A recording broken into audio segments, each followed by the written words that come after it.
Are you chasing love or are you chasing attention? All right. Now, again, there's some other things to discuss, but let's focus on this. Love or attention? The reason why I felt the need to bring this up. Well, first, let me give an example or a story. I'm sure many of you are familiar with the show Family Matters. I believe that's the right. Yeah, Family Matters. That's the show with Steve Urkel and Laura and the Winslows, whatever, right? And so in the show, if you guys remember, Steve Urkel was all chasing Laura and wanted her badly. And she would always reject him. She didn't want him. You know, he's this nerdy kid, whatever, whatever. But then once Steve took his attention away from Laura, and then even took it further, gave his attention to another woman, Laura found herself wanting Steve. Now, some people will look at that and say, well, it's that you don't know what you had until it's gone, right? No, that's not what's going on there. What's going on there is sometimes as a woman, and this can happen to men too, despite your lack of desire for that person, their attention makes you feel good. All right. Their desire for you makes you feel good. So it's kind of like you enjoy, you're annoyed by it to a certain extent, but you kind of like it to a certain extent. Okay. And I'm not saying every situation. Sometimes it's flat out. You don't want none of that attention and the story.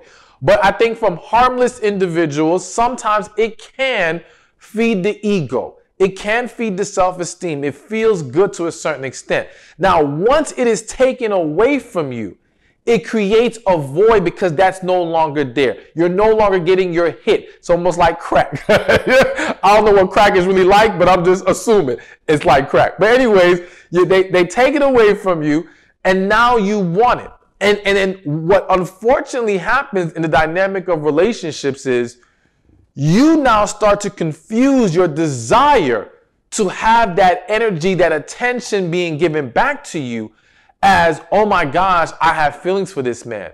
Oh my gosh, maybe I do love him. Oh my gosh, maybe I should be with him. Hell no. No. You are just craving the attention and desire he was giving you.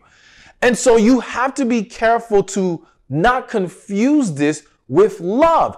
Listen, if it was, and let me take a step back and say this real quick. Do I think it is possible for a woman to have not fully embraced a man's efforts and his attention and his desire, right? And then when it was taken away, wake up to the reality of, dang, I am into this guy. I think it's possible on the premise of sometimes a woman is extremely guarded and her fear of being vulnerable and letting that man in causes her to reject his attempts, his attention, so on and so forth. And there's a part of her, part of you, that may have not processed the fact that at some point this man is going to give up. This man's going to go away. And so in a way, you're taking for granted his love, his attention, his desire. And then once it's gone, it snaps you out of that fear, so to speak. Or it shifts you into a different type of fear of, oh my gosh, rather than I'm afraid to open up to him, I'm afraid of the reality that I've lost him. And this can now awaken in you or open the doors to you, allowing this man in. So that is a possible scenario. But what you have to understand as trying to decipher which one it is what was at the root of your lack of desire. Only you can answer that. So in the Steve Urkel Family Matters example, we don't know Laura. We don't know how her mind or where her mind was, but we can assume that her lack of desire was a lack of attraction, his nerdiness, so on and so forth. So there's no reason for me to believe that her now feeling some kind of way and wanting him is due to genuine love now being awakened or being allowed to be fruitful in the situation. Whereas if you have a guy that, no, you were attracted to him. You actually did like him. You know, you actually had a level of desire, but again, you struggle with allowing yourself to embrace it. Now we can make the argument that this is a genuine transition that has occurred.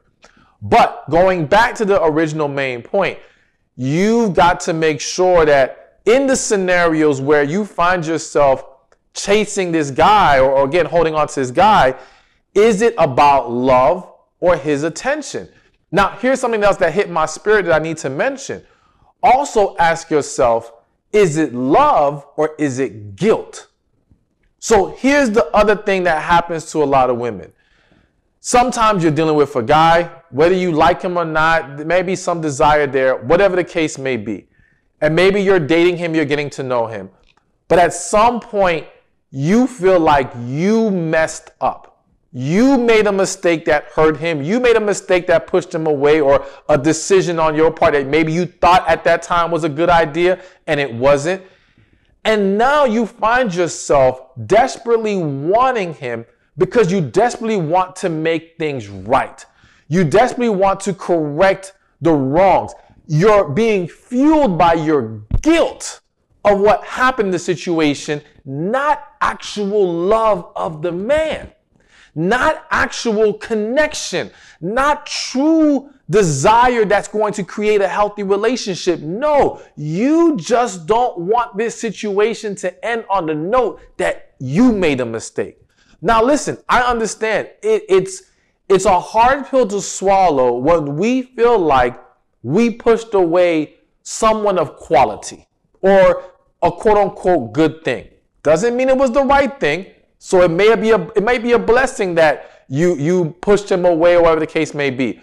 However, it's still a hard pill to swallow at that time. And it gets harder to swallow when we feel like we haven't found a better option, when we feel like things are not panning out for us. And so now we start thinking back to that person that was good, but again, it didn't work out because we did things wrong, or we at least start to perceive it as something about us that we could have done better, right? And it may be accurate that we contributed to the problem, but you've got to understand the difference between, again, guilt, fear, loneliness, these things creating a desire of this man that is not rooted in truly being with that specific man. And you cannot allow the guilt to trap you. And now, again, because things like guilt and even the need for attention can create this pattern of constantly thinking about him, constantly wanting him around, that can fool you into thinking, I love him. No, you don't. It's just an unhealthy attachment. And you got to recognize when you're dealing with unhealthy attachments in this situation that is causing you to, again, either chase or hold on to this man that you need to let go of. All right, so we've now considered, is he really worth your time? We've considered, are you chasing love or attention, or is it guilt, unhealthy attachment? But let's consider the fact that for a second, even though I'm telling you stop chasing him, and that still holds true, but I also put on the title, he's not the one for you. But consider this for a second. Maybe he is the right guy, but it's not the right time. So here's the thing. I do firmly believe in right person, wrong time. There are tons of people out there who may disagree. You're more than welcome to leave your comment below on what your thoughts are if you agree with the right person, wrong time. But let me break it down for you like this. I think that I've seen it for myself, and I believe it from what I understand from a spiritual perspective, that we may cross paths in life. And some people will immediately jump in and say, well, why would you cross paths with someone who isn't right for you? Why essentially would God bring them into your life when it's not time for it? Well, maybe it's to wake you up. Maybe it's to show you the blessing that exists, but the preparation that's going to be required to properly receive and sustain that blessing. So you got to understand that as individuals, as human beings, we are at different points in our life. And sometimes we have experienced a lot of hurt and disappointment. Almost everybody has to some extent. Some have healed and moved past it. Some are still dwelling in it. That might be you. And unfortunately, when we then cross paths with that person, we can't simply assume that finding the right person makes everything else right. It doesn't mean all the circumstances will be what it needs to be. It doesn't mean what's going on within us, lack of healing, and other issues that we might be working through, are going to magically disappear because we now met the right person. No, in actuality, if you try to move forward with this right individual, with this right man, when it is not properly timed to make things happen. And when I say properly timed, look at it like this, because even if you don't want to look at it from a spiritual timing, look at it from a foundational timing, all right?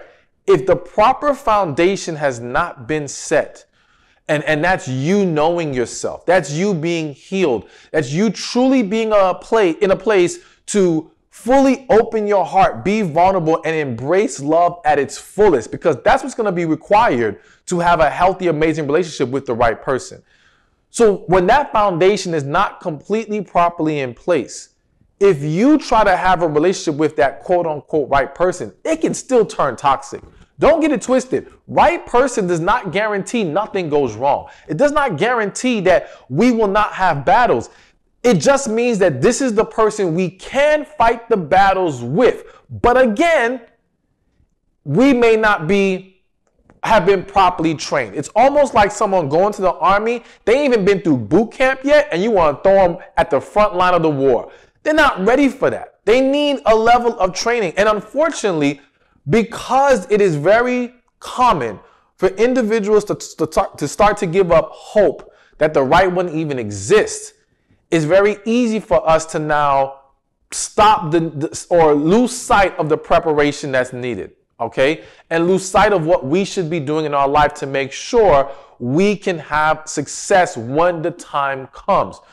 And so I've seen plenty of couples where they met, let's say, in their 20s. Not that it always happens in your 20s. It can happen in your 30s. But the point is, they met, let's say, in their 20s, let's say in college, just in this example, and they both lacked maturity. They both lacked an understanding of how to properly navigate things, and it led to them falling apart. But then let's say in this example that I'm thinking about, after 7 years apart, they went their separate ways, but they got themselves together. Now, in this situation, I'm not going to say they got themselves together thinking I'm doing it expecting to meet my right person again, right? But they did it for themselves. They did it for their own self-growth. And then they happened to come back around, and now they were able to come together and have an amazing relationship. And what I firmly believe is that when we have a genuine connection, when they are that quote-unquote right person, it always comes back around. It always shows itself when opportunity comes to you once again. The issue for most people is that when the opportunity comes back around, are you still not ready?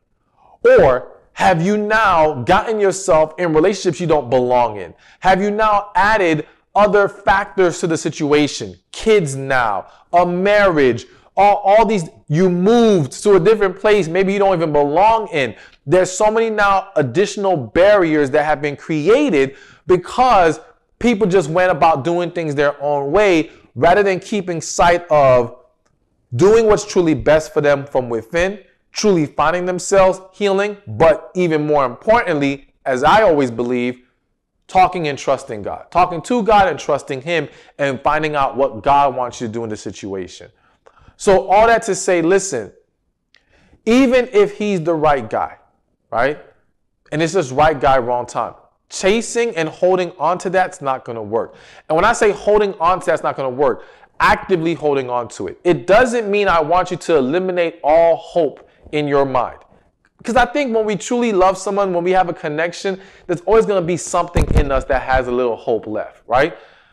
But what I'm asking you to do is to not put the situation in your hands, to go to God, to trust God, to lean on God's guidance, to also focus on how do you get to a better place so that when the time is right, you too can make this whole thing work.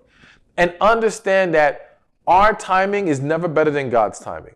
So you've got to be patient in the process. But again, you have to be in a process of preparation, not just let me just do whatever I want and think everything's going to work itself out. Thank you for watching this video. Be sure to check this one out right here, and I'll see you there. There's a quote that says, they will ignore you until they need you. And that's as real as it gets. But the reality is that being ignored is a very stressful, hurtful experience that can